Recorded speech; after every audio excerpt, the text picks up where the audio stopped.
Hello everyone. शुरू से शुरू करते हैं। मैं जयपुर का रहने वाला हूँ और जयपुर में जौहरी बाज़ार में सिटी बॉय मतलब सिटी में हम लोग घूमते थे गलियों में, तो गली के स्कूल में ही पढ़ा 8वीं तक, 8th क्लास तक। तो वहाँ पे 8th क्लास तक समहाउ मैं टॉपर था, मतलब सेकंड, फर्स्ट और सेकंड रैंक आती थी, रट करके पास होता था मैथ्स और साइंस, कुछ समझ नहीं आता था मुझे। मतलब समझ ही नहीं आ रहा था कि मैं आगे 9th में, मेरे घर वाले बोल रहे हैं मुझे एडमिशन कराने का कि एक बड़े स्कूल में एडमिशन कराएंगे, मैं कैसे सर्वाइव करूंगा, मेरे को तो आर्ट्स लेना है। 9th में जब मैं अच्छे स्कूल में एडमिशन लिया, CBSE बोर्ड। मेरे को बुआ जी के घर पे मैं गर्मियों की छुट्टी मनाने गया था, मेरे को स्लिप डिस्क हो गई। मैं ग्राउंड में मेरे भाई के साथ खेल रहा था और मैं बहुत मतलब बुरी तरीके से इंजर्ड हो गया, गिर गया। वहाँ पे जस्ट मैं नए स्कूल में जा रहा हूँ और मैं बेड रेस्ट पे हूँ और मैं कुछ कर नहीं पा रहा हूँ। मैं जो लाइफ चेंजिंग मोमेंट है उसमें से एक वो मोमेंट था जब मेरी बुआ की लड़की मेरे को पढ़ाने के लिए आई मैथ्स, और मुझे पॉलिनोमियल के सवाल कुछ समझ नहीं आ रहे थे। उसने मेरे को 2 बार बताया, 3 बार बताया, और चौथी बार उसने चांटा मारा खींच करके, बहुत तेज चांटा मारा और मेरा दिमाग पूरा घूम गया। एक बार नहीं, 2 बार मार दिया। मैं बोल रहा हूँ दीदी मुझसे बैठा नहीं जा रहा है और आप मेरे को ये पॉलिनोमियल के ज़बरदस्ती ये लेक्चर दे रहे हो। तो फिर मेरे को मतलब अंदर से कुछ ऐसा हिल गया कि मैंने मम्मी को बोला कि इनको यहाँ से भेज दो, अब मैं पढ़ के दिखाऊंगा मैथ्स और मैं किसी भी तरह मैनेज करूँगा। समहाउ वहाँ से ट्रिगर हुआ, मैंने सीखा मैथ्स, 9th में ही 10th कंप्लीट कर दिया और उसके बाद में मतलब मैथ्स मेरा फेवरेट सब्जेक्ट हुआ। समहाउ फिजिक्स, केमिस्ट्री, मुझे इनसे प्यार हो गया। इसकी वजह से बंसल्स में एडमिशन लिया। बंसल क्लासेस में 2 साल पढ़ाई करके इंजीनियरिंग में गया।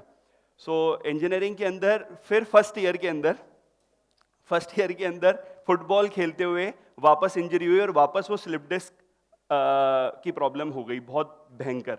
और मैं कुछ मतलब हेल्पलेस हो गया। 2-3 महीने वहाँ पे कॉलेज में कुछ हो ही नहीं पा रहा है, ठीक ही नहीं हो पा रहा है। एम्स के अंदर दिखाया।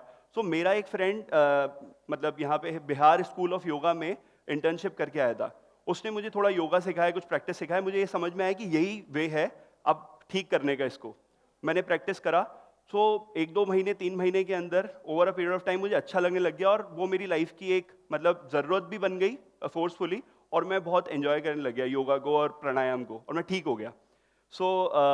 वहाँ कॉलेज टाइम के अंदर मतलब बहुत सारी चीज़ें चलती थी, सोशल सर्कल, और वो मैं बहुत एंजॉय करता था अपने दोस्तों के साथ हॉस्टल में रहना। एक बहुत लाइफ चेंजिंग इवेंट हुआ जब मेरे फ्रेंड ने मुझे द मोस्ट एंटरटेनिंग जो कंटेंट से इंट्रोड्यूस कराया, Osho Gita Darshan, talks on Shrimad Bhagavad Gita. 260 discourses थे, करीब मुझे 3 साल लग गए उसे कंप्लीट करने में। मैंने पहली बार 7th सेमेस्टर में शुरू करा, 24 घंटे सारे टाइम में सुनता रहा। I am so addicted to it. और कॉलेज कंप्लीट हुआ। कॉलेज के 8th सेमेस्टर में मैं दिल्ली में अपनी इंटर्नशिप कर रहा था। मेन मोटिव यही था कि किसी तरह मतलब अच्छे नंबर्स लेके नौकरी करें और फिर शादी करें। लेकिन हुआ ये आखिरी मतलब जो महीना था मेरी ग्रेजुएशन का, उसमें मेरा रेटिना डिटैच हो गया। अब मुझे पता नहीं था रेटिना डिटैच हुआ। मेरे को ऑफिस वाले, जो मैं जहाँ इंटर्नशिप करा था, वो मुझे एम्स ले गए। एम्स में ले जा करके मेरा ट्रीटमेंट हुआ और मैं ठीक हो गया। लेकिन मेरा पूरा दिमाग घूम गया और मैंने मतलब entrepreneurship as a option choose करा बाय डिफ़ॉल्ट। और बहुत सारे हर्डल्स आए। मैंने IIT JEE के बच्चों को ट्यूशन पढ़ाई, बंसल क्लासेस के नोट्स जो रखे हुए थे उससे, और वहाँ से धीरे धीरे करके मतलब बहुत लॉसेस हुए बीच में। 2015 में कुछ मतलब करने को ही नहीं होता था, तो ट्यूशन पढ़ा करके समहाउ हम मतलब एक लेवल तक फलहारी को लेके आए। और फिर उसके बाद में हम लोगों ने पहला राउंड रेस करा। फिर उसके बाद मतलब यहाँ बीच में कोकोला गोल्डन स्पून अवार्ड भी मिला मेरे को। वहाँ से हम लोगों की बिल्कुल ट्रैजेक्टरी चेंज हुई बिजनेस की।